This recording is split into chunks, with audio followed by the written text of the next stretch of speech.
Hello అండి. I'm doctor Sharadadevi, gynaecologist at శ్రీరగ్రమ hospitals, Prathipadu. ప్రెగ్నెన్సీలో ఎన్ని స్కాన్స్ చేయించుకోవాలి? మినిమమ్ 4 స్కాన్స్ అన్నవి చేయించుకోవాలి.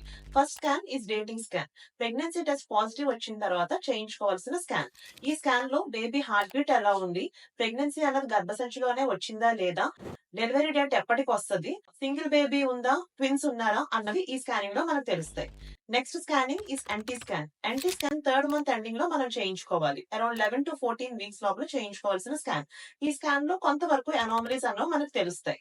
నెక్స్ట్ అన్నిటికన్నా ఇంపార్టెంట్ స్కానింగ్ ఈ స్టిఫా స్కాన్ ఆర్ అనామలీ స్కాన్. ఇది 5th మంత్ ఎండింగ్ లో అరౌండ్ 18-21 వీక్స్ లోపల చేయించుకోవాల్సిన స్కాన్. ఇందులో మోస్ట్ ఆఫ్ ద అనామలీస్ అన్ని అంటే బేబీకి ఉన్న అవయవాల లోపాలన్నీ ఇందులో మనకు తెలుస్తాయి.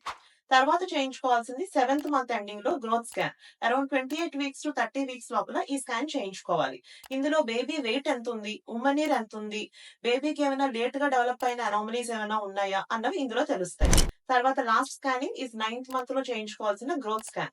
ఇందులో బేబీ పొజిషన్ ఎలా ఉంది, బేబీ వెయిట్ ఎలా ఉంది, ఉమ్మనీరు ఎలా ఉంది, ఇలాంటివన్నీ మనకు తెలుస్తాయి. సరైన టైంలో ఈ స్కాన్స్ చేయించుకొని సేఫ్ ప్రెగ్నెన్సీ జర్నీ ఉండేటట్టు చూసుకోండి. Thank you.